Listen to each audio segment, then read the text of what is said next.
नमस्कार, मेरा नाम है चुनचुन और आप देख रहे हैं झारखंडी हिंदी न्यूज। तो चलिए जानते हैं आज की सभी छोटी बड़ी महत्वपूर्ण खबरों को। इससे पहले आप हमारे चैनल पर नए हैं तो कृपया करके सब्सक्राइब जरूर करें और लाइक करना ना भूलें।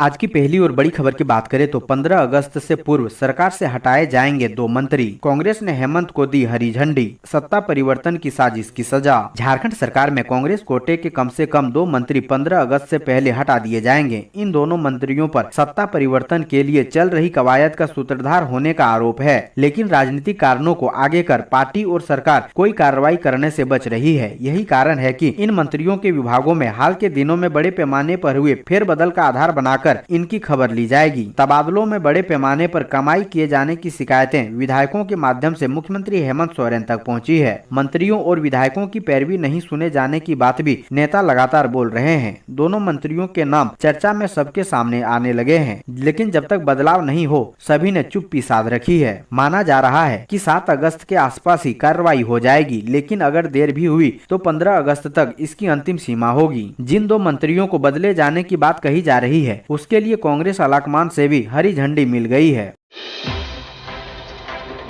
अगली बड़ी खबर की बात करें तो धनबाद के खनन अधिकारी की बालू माफियाओं के खिलाफ कार्रवाई। 4 ट्रैक्टर 1 तस्कर गिरफ्तार। झारखंड के धनबाद जिले के जोरापोखर थाना और गौशाला ओपी अंतर्गत खनन अधिकारी द्वारा अवैध बालू खनन के खिलाफ छापेमारी अभियान चलाया गया, जिसमें 4 ट्रैक्टर और 1 तस्कर को गिरफ्तार किया गया है। वहीं ट्रैक्टर चालक भागने में सफल रहे। खनन अधिकारी की इस कार्रवाई से बालू तस्करों में हड़कंप मच गया है। इस मामले में खनन इंस्पेक्टर राहुल कुमार ने बताया कि एनजीटी की रोक के बाद जिले अवैध बालू खनन के खिलाफ लगातार छापेमारी अभियान चलाया जा रहा है। इसी क्रम में 3 अगस्त को जोरापोखर थाना क्षेत्र के लाल बंगला दामोदर नदी और गौशाला ओपी के टसरा घाट पर छापेमारी की गई, जिसमें अवैध बालू से लदे 4 ट्रैक्टर और 1 तस्कर को गिरफ्तार किया गया है। फिलहाल सभी पर कानूनी प्रक्रिया के तहत कार्रवाई की जा रही है।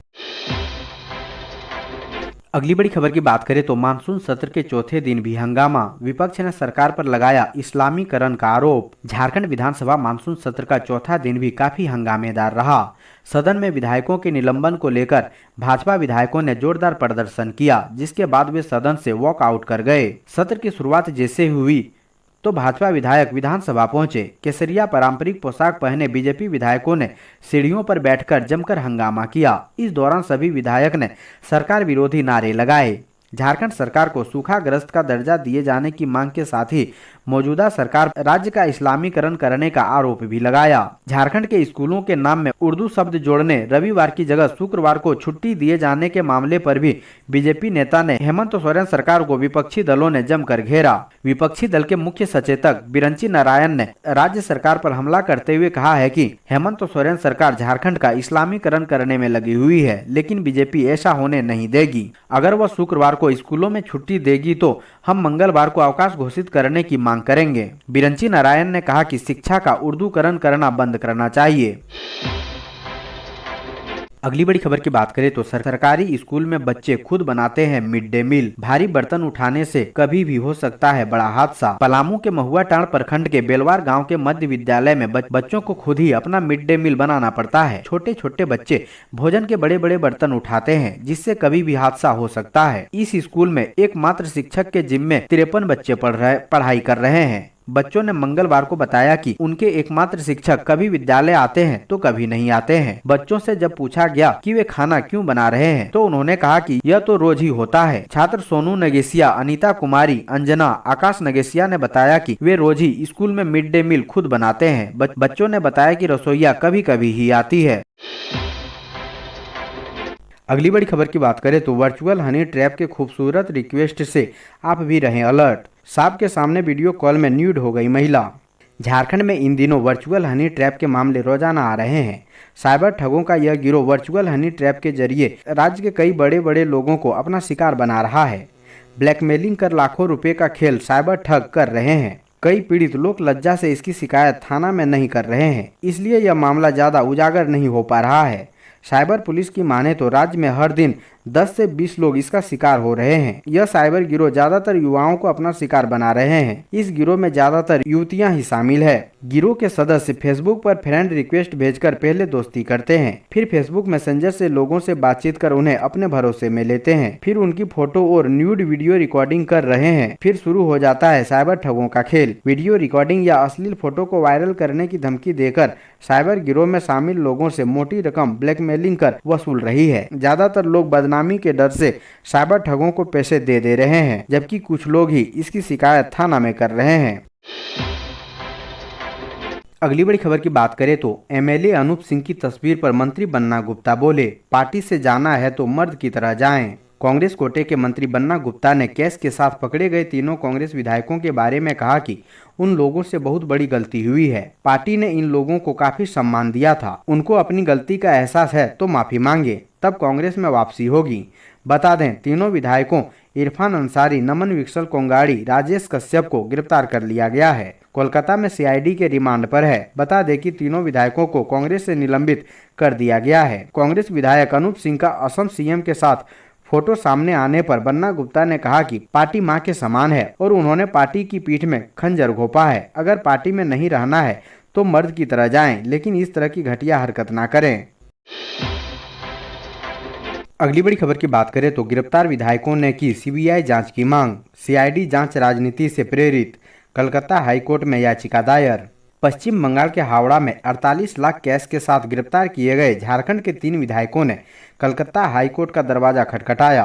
तीनों की ओर से कोर्ट में याचिका दाखिल कर गाड़ी से रुपये बरामद होने की घटना की जांच सीबीआई या अन्य किसी स्वतंत्र जांच एजेंसी को सौंपने की मांग की गई है। न्यायाधीश मौसमी भट्टाचार्य ने पड़ोसी राज्य झारखंड के 3 गिरफ्तार विधायकों के आवेदन को तत्काल आधार पर सुनवाई की अनुमति दे दी। इसके बाद मामले पर सुनवाई बुधवार शाम 4 बजे शुरू हुई। सुनवाई के दौरान वादी पक्ष यानी विधायक की ओर से अधिवक्ता सिद्धार्थ लुथरा और अयन भट्टाचार्य ने अपनी दलीलें रखी।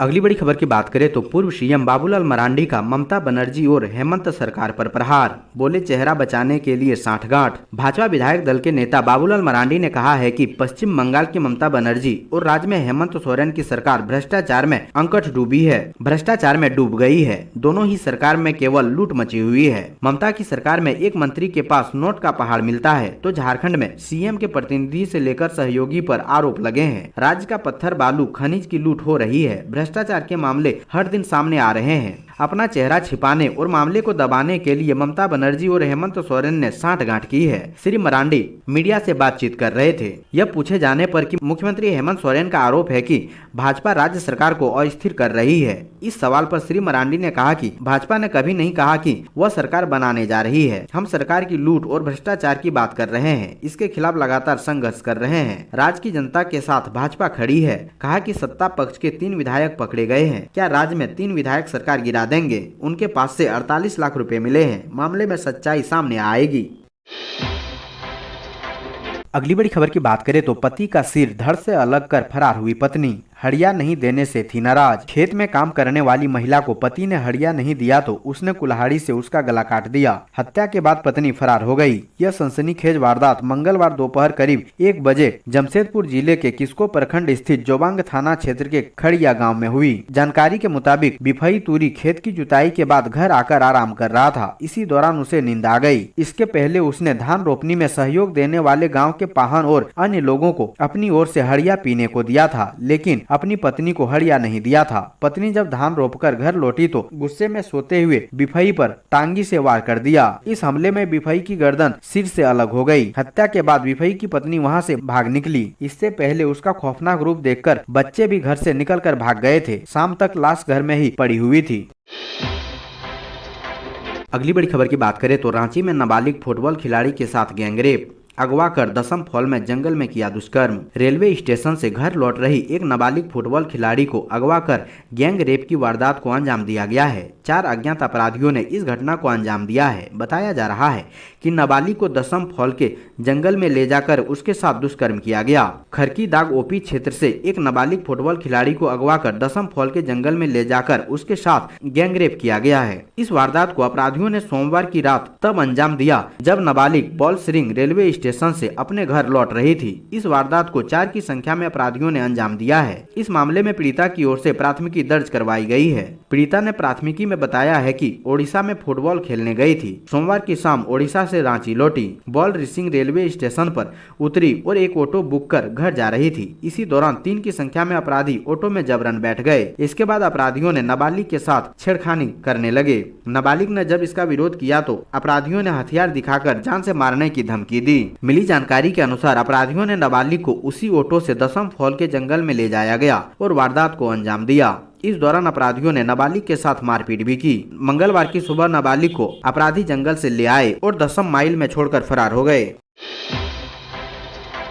अगली बड़ी खबर की बात करें तो उपराष्ट्रपति चुनाव में मार्ग्रेट अल्वा के साथ झामुमो। शिबू सोरेन ने सांसदों को अल्वा के पक्ष में मतदान करने का जारी किया निर्देश। प्रदेश में सत्ताधारी झारखंड मुक्ति मोर्चा उपराष्ट्रपति चुनाव के यूपीए उम्मीदवार मार्ग्रेट अल्वा के समर्थन में खड़ा है। झामुमो सुप्रीमो शिबू सोरेन ने बुधवार को इस संबंध में पत्र जारी कर सभी सांसदों को अल्वा के समर्थन में वोट करने का निर्देश दिया है। उन्होंने कहा है कि सोरेन द्वारा जारी पत्र में साफ निर्देश दिया गया है, उनका पालन पार्टी के सांसद करेंगे। वहीं ईडी द्वारा मुख्यमंत्री हेमंत सोरेन के प्रेस सलाहकार अभिषेक कुमार पिंटू को ईडी द्वारा पूछताछ के लिए बुलाए जाने पर उन्होंने कहा कि यह एक कानूनी प्रक्रिया है। ईडी पूछताछ कर रही है, जो भी निकल कर आएगा उससे बाद में अवगत कराया जाएगा। लोकसभा में झामुमो के 1 और राज्यसभा में 2 सांसद हैं। दरअसल राष्ट्रपति चुनाव में झामुमो ने एनडीए उम्मीदवार द्रौपदी मुर्मू के पक्ष में वोट किया था। इस बार एनडीए ने जयदीप धनखड़ा को अपना उम्मीदवार बनाया है। बता दें कि उपराष्ट्रपति पद के लिए 6 अगस्त को चुनाव होना है। अगली बड़ी खबर की बात करें तो मैट्रिक और इंटर की सप्लीमेंट्री एग्जाम 17 अगस्त से शुरू, जारी हुआ शेड्यूल। झारखंड में मैट्रिक और इंटर की संपूरक परीक्षा यानी सप्लीमेंट्री एग्जामिनेशन 17 अगस्त से शुरू होगी। मैट्रिक की परीक्षा 17 से 23 अगस्त तक होगी। वहीं इंटरमीडिएट की परीक्षा 17 से 25 अगस्त तक होगी। प्रवेश पत्र का वितरण 10 अगस्त से होगी। झारखंड एकेडमिक काउंसिल ने परीक्षा की तिथि घोषित कर दी है। स्कूल कॉलेज के प्राचार्य प्रवेश पत्र डाउनलोड कर परीक्षार्थी को उपलब्ध कराएंगे। प्रवेश पत्र झारखंड एकेडमिक काउंसिल की वेबसाइट jack.jharkhand.gov.in से डाउनलोड होगा। प्रायोगिक परीक्षा 26 से 30 अगस्त तक होगी। प्रायोगिक परीक्षा और अंतरिम मूल्यांकन का प्राप्तांक 27 से 30 अगस्त तक अपलोड किया जाएगा।